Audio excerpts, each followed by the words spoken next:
நம்ம சேனல்ல நம்ம பார்க்க போறது எல்லாருக்குமே ரொம்ப ரொம்ப ஃபேவரட்டான ஒரு பிரியாணி ரெசிபி தான் நம்ம பார்க்க போறோம்.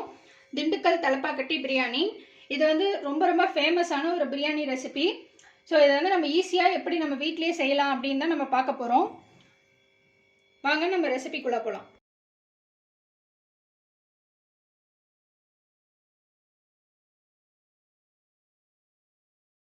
தலப்பாக்கட்டி சிக்கன் பிரியாணி பண்ணுறதுக்கு நம்ம ஒரு பிரியாணி மசாலா அரைச்சிக்கலாம். அதுக்கு நம்ம ட்ரை ரோஸ்ட் பண்ணோம் சில இன்க்ரீடியன்ஸ்லாம், அதெல்லாம் என்னென்னா நம்ம பார்த்துட்டு நம்ம ட்ரை ரோஸ்ட் பண்ணி எடுத்துக்கலாம். அதுக்கு 3 துண்டு பட்டை, 5 லவங்கம், 7 to 8 ஏலக்காய், 1 டீஸ்பூன் மிளகு, 2 ஸ்டார் அனஸ், 1 கல்பாசி, இதெல்லாமே ஆட் பண்ணிட்டு ஒரு நிமிஷம் ட்ரை ரோஸ்ட் பண்ணிக்கோங்க.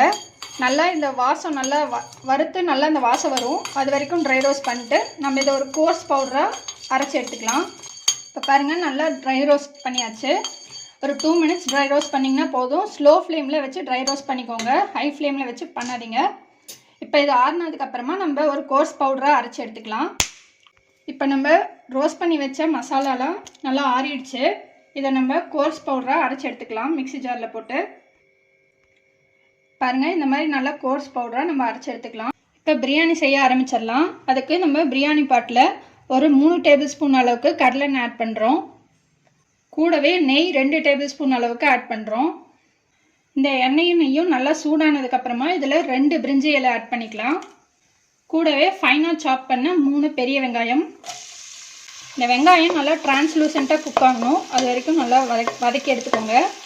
பாருங்கள், வெங்காயம் நல்லா டிரான்ஸ்லூசண்ட்டாக குக் ஆகிடுச்சு. இந்த டைமில் 2 பச்சை மிளகாய் நம்ம ஆட் பண்ணிக்கலாம்.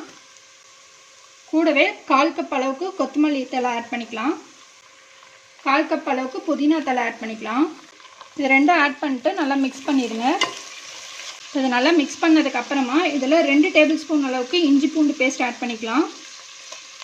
ஆட் பண்ணிட்டு இந்த இஞ்சி பூண்டோட பச்சை வாசம் போகிற வரைக்கும் ஒரு நிமிஷம் ஃப்ரை பண்ணிக்கோங்க. இஞ்சி பூண்டோட பச்சை வாசம்லாம் போனதுக்கப்புறமா 2 மீடியம் சைஸ் தக்காளி நல்லா ஃபைன் சாப் பண்ணி வச்சுருக்கோம், அதை ஆட் பண்ணிக்கலாம். இந்த தக்காளி நல்லா சாஃப்டாக குக் ஆகட்டும். இப்போ தக்காளி நல்லா சாஃப்டாக குக் ஆகிடுச்சு. இந்த டைமில் நம்ம chilli powder 1 tablespoon add பண்ணிக்கலாம். கூடவே நம்ம அரைச்சி வச்ச பிரியாணி மசாலா ஆட் பண்ணிக்கலாம். ரெண்டுமே ஆட் பண்ணிட்டு நல்லா மிக்ஸ் பண்ணிடுங்க. இப்போது இதில் நம்ம தயிர் 3/4 கப் அளவுக்கு ஆட் பண்ணிக்கலாம். ஆட் பண்ணிட்டு ஸ்லோ ஃப்ளேமில் வச்சுட்டு நல்லா மிக்ஸ் பண்ணிடுங்க. இந்த மசாலோட இந்த தயிர் நல்லா சேர்ந்து மிக்ஸ் ஆகணும். இப்போ பாருங்கள், நல்லா மிக்ஸ் ஆகிடுச்சு. இதில் நம்ம சிக்கன் ஆட் பண்ணிக்கலாம். நம்ம 3/4 கிலோ அளவுக்கு சிக்கன் எடுத்து வச்சுருக்கோம், அதை அப்படியே ஆட் பண்ணிக்கலாம்.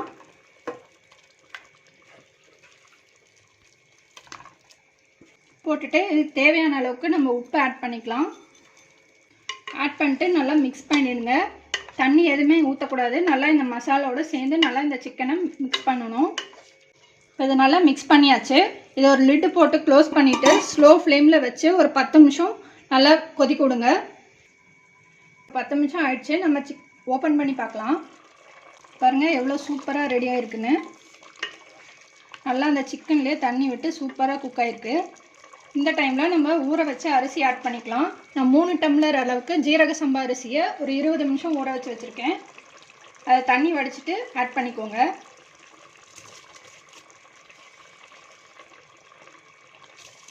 இப்போ இது மெதுவாக நல்லா அரிசி உடையாமல் பொறுமையாக கிண்டி விடுங்க.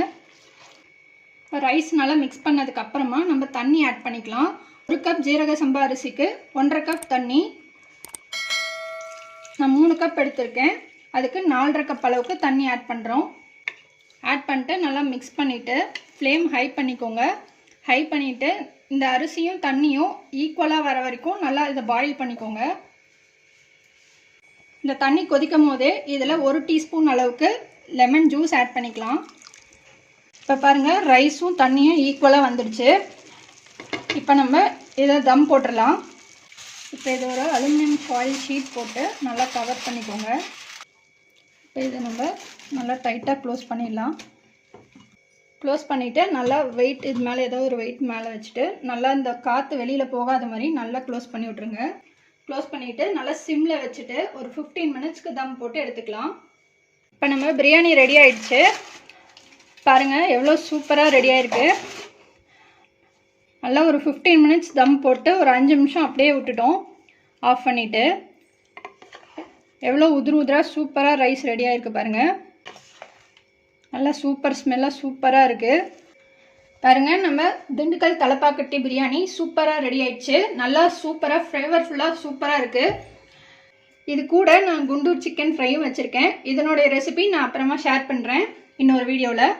இதை நீங்கள் கண்டிப்பாக ட்ரை பண்ணி பாருங்கள். குட்டீஸ்லேருந்து பெரியவங்க வரைக்கும் எல்லாரும் விரும்பி சாப்பிடுவாங்க. நம்ம இனிமேட்டு ஹோட்டலில் தான் போய் சாப்பிட்ணுன்னு இல்லை, வீட்லேயே நம்ம ஈஸியாக செஞ்சு சாப்பிட்லாம். ஸோ அதை ட்ரை பண்ணி பார்த்துட்டு உங்கள் கமெண்ட்ஸை போஸ்ட் பண்ணுங்கள், உங்கள் ஃப்ரெண்ட்ஸோடு ஷேர் பண்ணுங்கள், எங்கள் சேனலை மறக்காமல் சப்ஸ்கிரைப் பண்ணுங்கள். இன்னொரு இன்ட்ரெஸ்டிங்கான வீடியோவில் நம்ம மறுபடியும் மீட் பண்ணலாம். தேங்க்யூ.